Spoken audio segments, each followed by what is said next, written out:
जय हिंद, नमस्कार फ्रेंड्स। ज्योति क्लासेस में आप सभी का एक बार फिर से स्वागत है। हेलो दोस्तों, कैसे हैं आप सभी? आई होप आप सभी बहुत ही अच्छे होंगे, स्वस्थ होंगे, स्टडी अपनी कंटिन्यू कर रहे होंगे। चलते हैं हमारी आज की क्लास की तरफ। जैसा कि आप सभी जानते हैं, हम कर रहे हैं हमारी होम साइंस की सीरीज, जिसमें हम क्लास 6 to 12 तक की बुक को कवर कर रहे हैं। और ये सीरीज में फ्रेंड्स हमारा क्लास 6 to 9 हमने कंप्लीट कर लिया। अभी हम कर रहे हैं क्लास 10। तो आई होप आपने हमारी उन वीडियोज़ को देखा होगा। नहीं देखा है तो प्ले लिस्ट में जाइए, वहाँ से जाके इन सारी वीडियोज़ को वॉच आउट कर सकते हैं, जो कि अभी हमने क्लास 6 to 9 किया है। वो सारी वीडियोज़ आपको प्ले लिस्ट में प्रोवाइड है, वहाँ से जाके देख के अपने सारे ही कॉन्सेप्ट को क्लियर कर सकते हैं, क्योंकि हर एक टॉपिक को बहुत ही डिटेल में कराया गया। और इतने डिटेल में फ्रेंड्स हमारा पढ़ने का एक ही उद्देश्य है कि एक बार आप इस सीरीज़ को अच्छी तरह से देख लीजिए, ताकि होम साइंस से रिलेटेड कोई भी डाउट आपके माइंड में ना रह जाए। चाहे आप किसी भी क्लास के लर्नर्स हैं, कोई कॉम्पिटिटिव एग्जाम की तैयारी कर रहे हैं, या फिर किसी भी फील्ड में होम साइंस से अपना करियर देख रहे हैं, सभी के लिए सीरीज़ काफ़ी हेल्पफुल होने वाली है। और हाँ, अगर आप चैनल पर नए आए हैं ना, तो प्लीज़ चैनल को सब्सक्राइब करके बेल आइकन अवश्य प्रेस कीजिए, ताकि जब भी वीडियोस अपलोड हो आपके पास नोटिफिकेशन पहुंचे और आप हमारी इस सीरीज के साथ जुड़ सके। और फ्रेंड्स, इन वीडियोस को जो भी आप देखते हैं अपने दोस्तों के साथ भी शेयर कीजिए, ताकि वो भी हमारे साथ जुड़ के अपने लक्ष्य को प्राप्त कर सकें। और हाँ, साथ ही साथ फ्रेंड्स, कमेंट करके भी अपनी राय भी हमें अवश्य दिया करिए, क्योंकि आपकी हर एक राय हमारे लिए महत्वपूर्ण है। चाहे आप कमेंट कीजिए, वीडियो अच्छी लग रही हो तो लाइक कीजिए, नहीं अच्छी लग रही है तो डिसलाइक, जो भी आपको समझ में आता है। बट प्लीज़ अवश्य राय अपनी हमें अवश्य दिया करिए। तो चलते हैं हमारी आज की क्लास की तरफ। जैसा कि आप सभी जानते हैं, हम कर रहे हैं हमारा क्लास 10। और क्लास 10 में हम कर रहे हैं क्या, हमारा जो होम मैनेजमेंट हम पढ़ रहे हैं। और होम मैनेजमेंट में हमने पहला जो अध्याय कौन सा कंप्लीट किया, शिक्षिका द्वारा प्रतिदर्श बजट का प्रदर्शन देखा, जिसमें हमने बजट का अर्थ देखा, बजट की विशेषताएं देखी, बजट बनाने के उद्देश्य देखे। फिर हमने मिथ्या विधा देखे, एंजिल के सिद्धांत देखे, एंजिल के नियम देखे, एंजिल के सिद्धांत की आलोचना भी हुई है, इसके बारे में भी हमने देखा। और हमने बहुत सारे कॉन्सेप्ट क्लियर किए। और साथ ही साथ हमने हमारी जो आज सुबह की क्लास यानी कि मॉर्निंग में 9 बजे हुई थी, उसमें हमने इसी चैप्टर से रिलेटेड कुछ क्वेश्चन आंसर्स की प्रैक्टिस भी की है।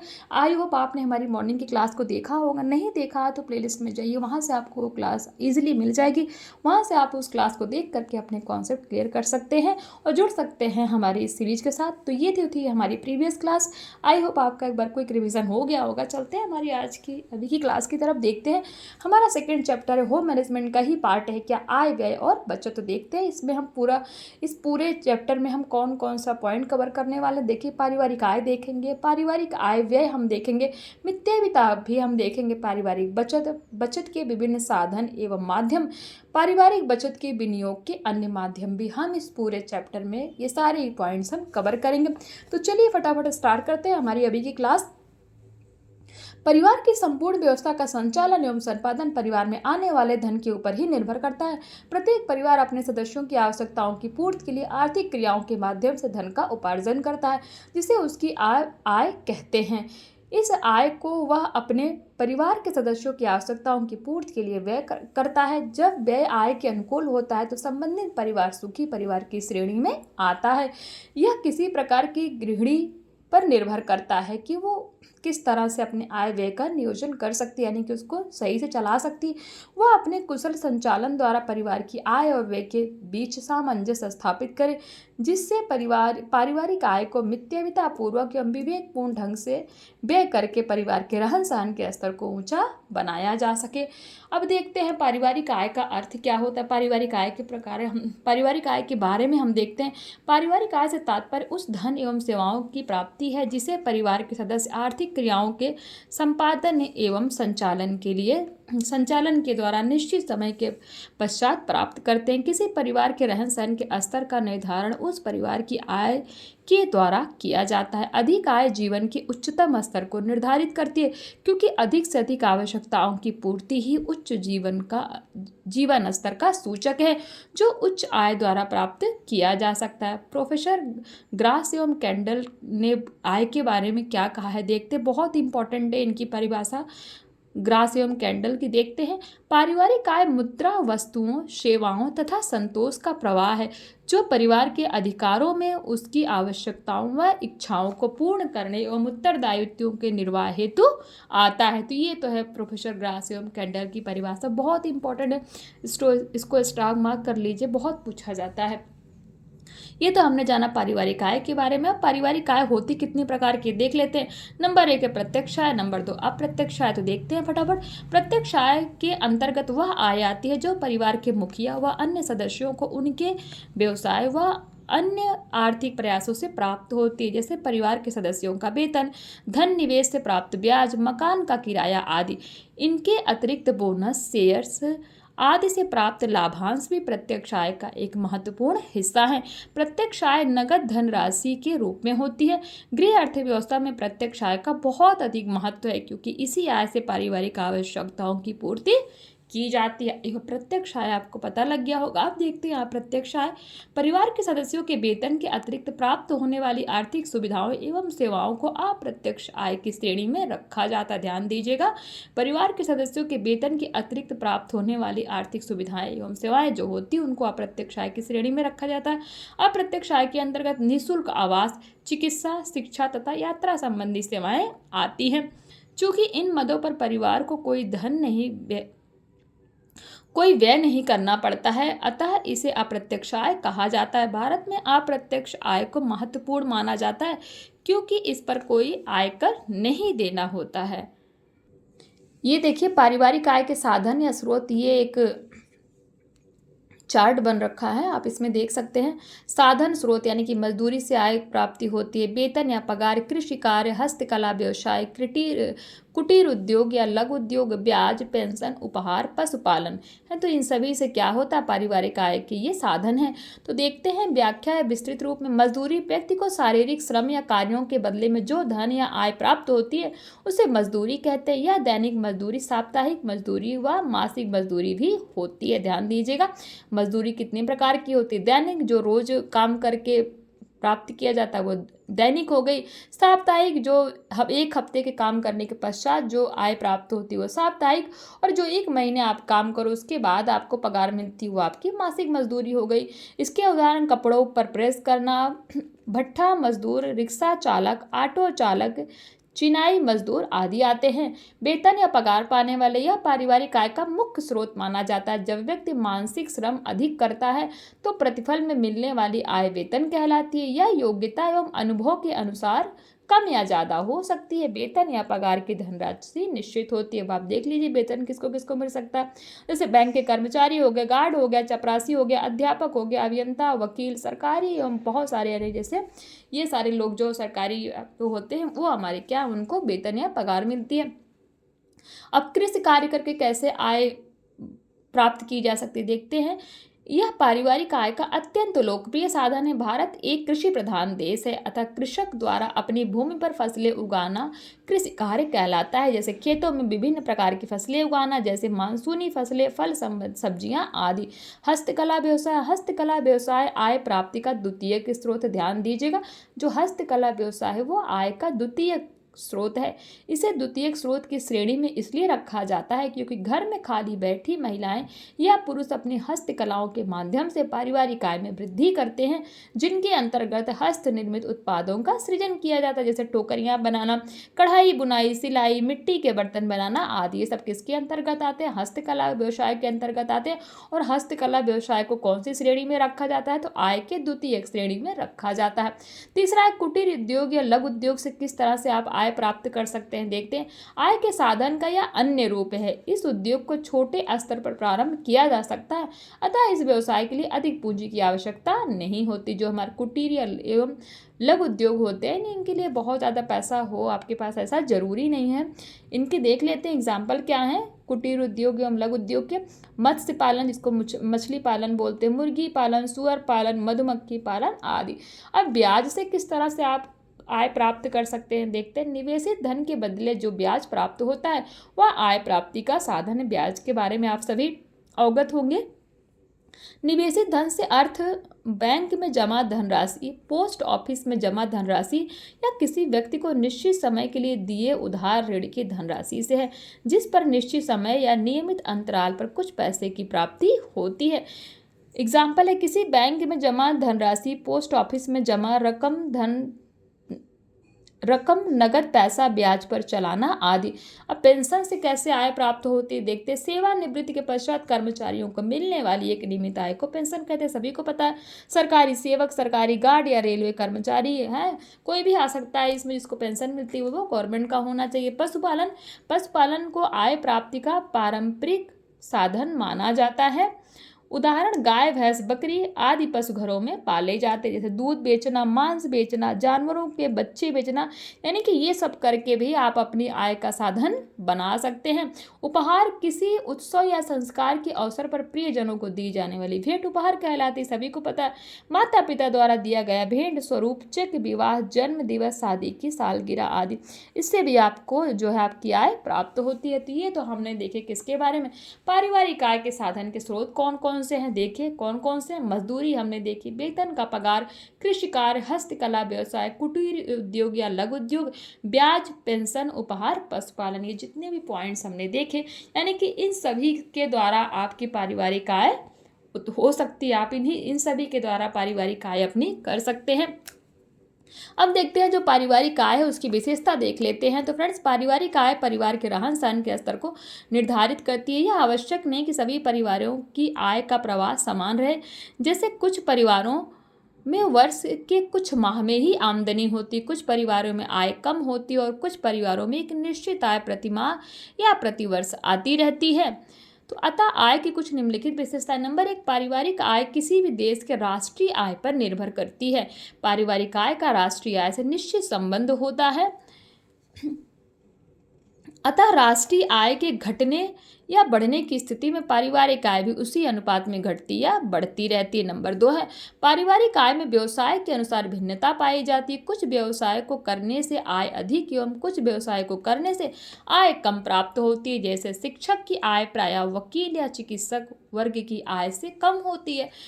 पॉइंट 3 है, पारिवारिक आय धन उपार्जन करने वाले परिवार के सदस्यों की संख्या पर भी निर्भर करती है। परिवार में यदि एक व्यक्ति आय अर्जित करता है तो अपेक्षाकृत आय कम ही होगी, अन्य सदस्य भी आय अर्जित करने में सहयोग करेंगे तो आय बढ़ेगी। सीधी सी बात है, अगर कोई पाँच व्यक्तियों का परिवार है, उसमें अगर एक ही आदमी कमाता है तो सीधी सी बात है आय तो थोड़ा कम होगी ही, लेकिन अगर 5 में से 2-3 कमा रहे हैं तो उस आय में तो वृद्धि होगी ना। तो आप समझ गए होंगे इसके द्वारा।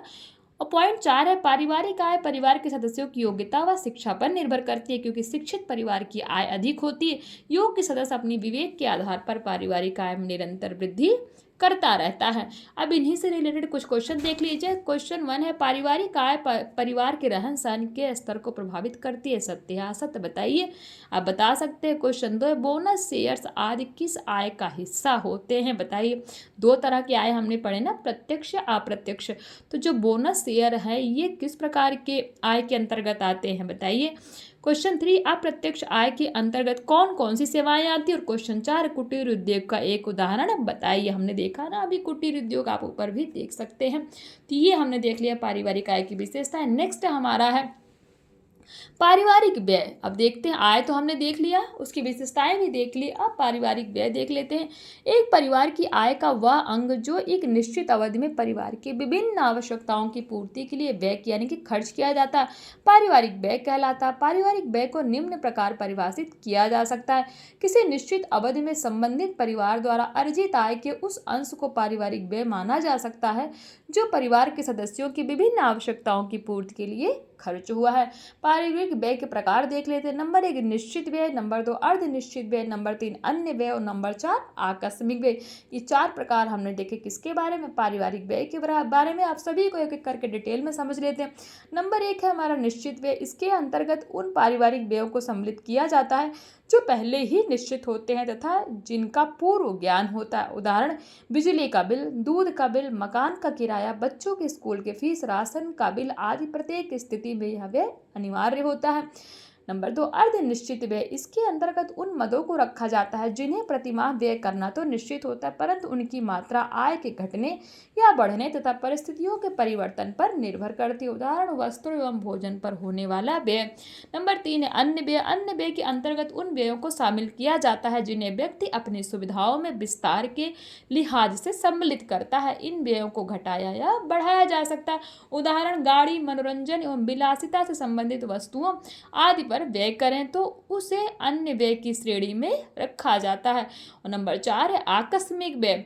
इस वर्ग में उन व्ययों को सम्मिलित किया जाता है जिनका व्यक्ति को कोई ज्ञान नहीं होता, अर्थात जो अचानक होते हैं। उदाहरण, परिवार के किसी सदस्य की अचानक दुर्घटना या किसी लंबी बीमारी की चपेट में आना, ये सारे क्या है, हमारे आकस्मिक व्यय हैं। हमने सोचा थोड़ी था कि इन पे हमें पैसा खर्च करना है, तो ये आकस्मिक व्यय की श्रेणी में ही आएंगे ना। तो ये तो हमने देख लिया पारिवारिक व्यय। पारिवारिक व्यय के 4 प्रकार देख लिए, कौन कौन से, निश्चित व्यय, अर्धनिश्चित व्यय, अन्य व्यय और आकस्मिक व्यय। आई होप ये सारे पॉइंट्स आपको क्लियर हुए होंगे। दूसरा देख लेते हैं, पारिवारिक व्यय को प्रभावित करने वाले तत्व या कारक। आप कुछ भी बोल सकते हैं, तो कौन कौन से हैं देखते हैं। नंबर 1, परिवार की कुल आय। प्रत्येक परिवार के व्यय और आय के बीच समानुपातिक संबंध होता है, अर्थात जिस अनुपात में आय बढ़ती है उसी अनुपात में व्यय बढ़ता है। इसके विपरीत आय कम होने की स्थिति में परिवार द्वारा व्यय भी कम किया जाता है तथा पारिवारिक आवश्यकताओं में यथासंभव कटौती की जाती है। इस प्रकार पारिवारिक व्यय को प्रभावित करने वाला सबसे महत्वपूर्ण कारक पारिवारिक आय है। नंबर 2, पारिवारिक स्वरूप। पारिवारिक स्वरूप से तात्पर्य पारिवारिक व्यवस्था से है।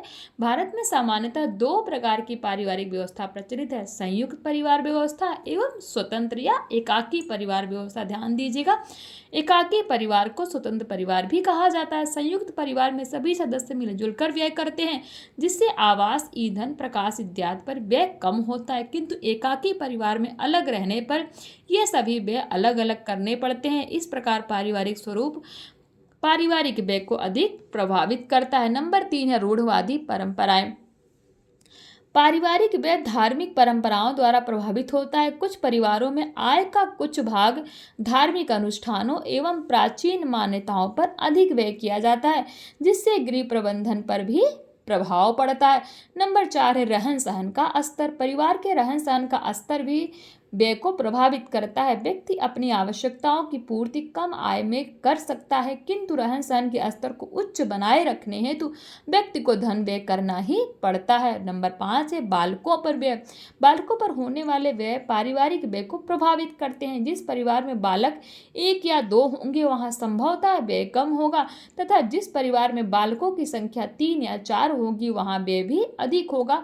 बालकों पर व्यय के अंतर्गत शिक्षा, प्रशिक्षण व रोजगार, विवाह आदि को शामिल किया जाता है। नंबर 6, भोग विलास से संबंधित वस्तुओं पर व्यय। दुर्व्यसन की वस्तुओं पर व्यय करने वाले व्यक्ति पारिवारिक व्यय को अधिक प्रभावित करते हैं। ऐसे व्यक्ति अपनी आय का कुछ अंश नशाखोरी यानी कि नशा करने में व्यय करते हैं, जिससे पारिवारिक आय सीमित होकर रह जाती है। नंबर 7 है आवासीय क्षेत्र। पारिवारिक व्यय को आवासीय क्षेत्र अधिक प्रभावित करता है। उच्च श्रेणी के मोहल्लों में आवास पर अधिक व्यय करना पड़ता है और व्यक्ति अपनी मान प्रतिष्ठा बनाए रखने में भी अधिक व्यय करता है। नंबर 5 है व्यक्तिगत व्यवसाय। भारत में कुछ परिवार ऐसे हैं जो पूर्णतः व्यवसाय पर ही निर्भर हैं, अतः अपने व्यवसाय को सुचारू रूप से चलाने के लिए व्यापार में मुद्रा लगानी पड़ती है। जैसे एक वकील को अच्छी प्रैक्टिस जमाने के लिए पहले अच्छी पुस्तकों द्वारा अध्ययन करना होता है जो महंगी मिलती है। नंबर 9 है विभिन्न आपदाएं। आपदाएं प्रत्यक्ष रूप से पारिवारिक व्यय को प्रभावित करती हैं। इनके अंतर्गत प्रकृति जनित आपदाओं, भूकंप, भूस्खलन, बाढ़ आदि आते हैं। इनसे होने वाली हानि की क्षति पूर्ति पर पारिवारिक व्यय प्रभावित होता है। वहीं दूसरी ओर परिवार में किसी सदस्य का बीमारी से ग्रसित होना भी एक प्रकार की विपत्ति है। बीमारी के इलाज के ऊपर होने वाला व्यय भी पारिवारिक व्यय को प्रभावित करता है। और नंबर 10 है गृह स्वामिनी की विवेकशीलता। वास्तविक रूप से पारिवारिक बजट को निर्धारित एवं नियंत्रित करने में परिवार की गृहिणी की महत्वपूर्ण भूमिका होती है। गृह स्वामिनी आय और व्यय के बीच संतुलन स्थापित करने का कार्य करती है। गृहिणी द्वारा विवेकपूर्ण तरीके से किया गया व्यय जीवन स्तर को उच्च बनाता है। एक कुशल गृहिणी पारिवारिक अवांछनीय व्यय पर सकुशल यानी कि अंकुश लगाती है, जिससे व्यय प्रभावित होता है। अवांछित व्यय यानी कि जिसकी जरूरत नहीं है उस पर नियंत्रण लगाती है, यानी कि अंकुश लगाती है, जिससे व्यय प्रभावित होता है। तो ये तो हमने कुछ पॉइंट्स देखे किसके बारे में, पारिवारिक व्यय को प्रभावित करने वाले तत्व या कारक, जिसमें हमने बहुत सारे पॉइंट्स देखे। आई होप ये सारे ही कॉन्सेप्ट आपको क्लियर हुए होंगे। चलते हैं हमारे नेक्स्ट टॉपिक की तरफ। जो कि है पारिवारिक व्यय को नियंत्रित करने के उपाय, यानी कि जो परिवार पे जो खर्चा होता है उसको नियंत्रित कैसे कर सकते हैं। नंबर 1 है, पारिवारिक व्यय को नियंत्रित करने के लिए पारिवारिक आय को ध्यान में रखकर अपनी आवश्यकताओं का निर्धारण करना चाहिए, ताकि सूझबूझ और मितव्ययिता पूर्वक व्यय करना चाहिए। नंबर 2 है, रहन सहन का स्तर, सामाजिक उत्तरदायित्वों का निर्वहन आदि को भी पारिवारिक व्यय के अनुरूप ही निर्धारित किया जाना चाहिए। नंबर 3, इसके अतिरिक्त कुशल आर्थिक नियोजन एवं गृह प्रबंधन द्वारा भी व्यय को नियंत्रित किया जा सकता है। तो ये तो हमने देखा किसके बारे में, पारिवारिक व्यय को आप किस तरीके से नियंत्रित कर सकते हैं, उसके हमने कुछ उपाय देखे। आई होप ये भी आपका क्लियर हो गया होगा। अब हम चलते हैं, हमारा नेक्स्ट जो पॉइंट है मितव्ययिता, इसके बारे में जानते हैं। मनुष्य द्वारा धन का अर्जन अपनी आवश्यकताओं को पूरा करने के उद्देश्य से किया जाता है। इस प्रकार मनुष्य अपनी आवश्यकताओं को पूर्ण करने के लिए अपने द्वारा अर्जित आय से धन का व्यय अथवा खर्च भी करता है। मनुष्य द्वारा होने वाले व्यय या खर्चे जब विवेकपूर्ण ढंग से उचित कार्यों के लिए किए जाते हैं, तब इसे मितव्ययिता की संज्ञा देते हैं। सामान्य रूप से मितव्ययिता का शाब्दिक अर्थ होता है कम खर्च करना या उचित खर्च करना। मितव्ययिता का अर्थ फिजूल खर्ची से बचना अथवा कंजूसी नहीं करना है। कुशल गृह प्रबंधन के लिए अथवा पारिवारिक बचत के लिए मितव्ययिता सबसे उत्तम उपाय है। आई होप मितव्ययिता भी आपका अच्छे से क्लियर हो गया होगा। मितव्ययिता है तो कुछ आवश्यक सुझाव हैं, देख लेते हैं। नंबर 1 है, बालकों की शिक्षा संभवतः गृहिणी को स्वयं करानी चाहिए, जिससे धन की बचत हो सके। इससे क्या होता है, मितव्ययिता होती है। नंबर 2 है, भोजन सामग्री बाजार की अपेक्षा घर पर ही पकाएं, जिससे मितव्ययिता का पालन हो सके। नंबर 3 है, गृह व्यवस्था संबंधित वस्तुएं चाहे कम मात्रा में खरीदें, किंतु उधार कभी न लें। नंबर 4 है, बिजली का पंखा, cooler, heater, mixie, washing machine, सिलाई मशीन, कुकर, प्रेस आदि सभी वस्तुओं की देखभाल नियमित रूप से करते रहें। क्यों करते रहें? क्योंकि आप जब इन सभी वस्तुओं की देखभाल करते रहेंगे तो ये जल्दी खराब नहीं होंगे और इनकी लाइफ काफ़ी दिन तक हो जाएगी, जिससे कि क्या होगा, पैसा कम खर्च होगा। नहीं तो आप देखभाल नहीं करेंगे तो फटाफट चीज़ें खराब होती हैं और बार बार आपको खरीदना पड़ता है या फिर इनको रिपेयर कराना पड़ता है। उससे क्या होता है, व्यर्थ ही पैसा खर्च होता है। तो इससे भी मितव्ययिता अपनाई जा सकती है। तो ये तो हमने देखे मितव्ययिता है, कुछ आवश्यक सुझाव दिए गए थे। आई होप आपने इनको समझा होगा। अब पारिवारिक बचत देख लेते हैं। मनुष्य एक विवेकशील प्राणी है, अतः वह अपनी वर्तमान आवश्यकताओं के साथ साथ भविष्य के विषय पर भी विचार करता है। मनुष्य सदैव अपने भविष्य को सुखमय एवं सुरक्षित बनाने के लिए अर्जित आय में से खर्च के अलावा कुछ न कुछ बचत अवश्य करता है। मनुष्य की पारिवारिक आय में से परिवार की वर्तमान आवश्यकताओं की पूर्ति के लिए खर्च करने के बाद आय का जो भाग बच जाता है उसे ही पारिवारिक बचत की संज्ञा दी जाती है। अर्थात व्यक्ति की आय का वह भाग जो भविष्य की आवश्यकताओं की पूर्ति के लिए रखा जाता है, उस भाग को बचत कहते हैं। सामान्य रूप से बचत का अर्थ आय एवं उपभोग हेतु किए गए व्यय या खर्च के अंतर से है। वर्मा एवं देश पांडे के अनुसार, यानी कि पारिवारिक बचत पर वर्मा एवं देश पांडे का ये डेफिनेशन है, देख लेते क्या कहते हैं। बचत व्यक्ति की आय का वह भाग है जो वर्तमान आवश्यकताओं की पूर्ति में उपयोग नहीं किया जाता, वरन भविष्य के उपभोग के लिए विचार विमर्श करके अलग उत्पाद के रूप में रखा जाता है और संपत्ति को पूंजी का स्वरूप दिया जाता है। ये कौन कहते हैं? ये कहते हैं हमारे वर्मा एवं देश पांडे, ये कहते हैं। ये इनका डेफिनेशन है। इनके अनुसार बचत को ये पारिवारिक बचत को इस तरह ये परिभाषित करते हैं। आई होप ये आपको क्लियर हो गया होगा। नेक्स्ट हमारा जो इसमें पॉइंट है, पारिवारिक बचत की आवश्यकता एवं महत्व देख लेते हैं। पारिवारिक बचत द्वारा उच्च जीवन स्तर, दूसरा है आकस्मिकताओं से सुरक्षा, तीसरा पॉइंट कहता है कर्ज के भार से सुरक्षा, चौथा है राष्ट्रीय विकास में सहायक, पांचवा है परिवार तथा संपत्ति की सुरक्षा में सहायक, छठा है आवास सुविधा उपलब्ध कराने में सहायक, सातवां अवकाश अवधि का सदुपयोग, आठवां है सेवानिवृत्त और नौवां है शारीरिक असमर्थता तथा वृद्धावस्था के समय आर्थिक संरक्षण। ये जितने भी पॉइंट्स हैं किसके हैं फ्रेंड्स? पारिवारिक बचत की आवश्यकता एवं महत्व को ये पॉइंट सारे हमें बताते हैं। तो ये सारे ही पॉइंट्स को हम डिटेल में पढ़ेंगे कब? हमारी नेक्स्ट क्लास में। तो इसमें हम ये सारे ही पॉइंट्स को हम डिटेल में कवर करेंगे। फिर हम कुछ और टॉपिक देखेंगे, कुछ क्वेश्चन आंसर्स देखेंगे।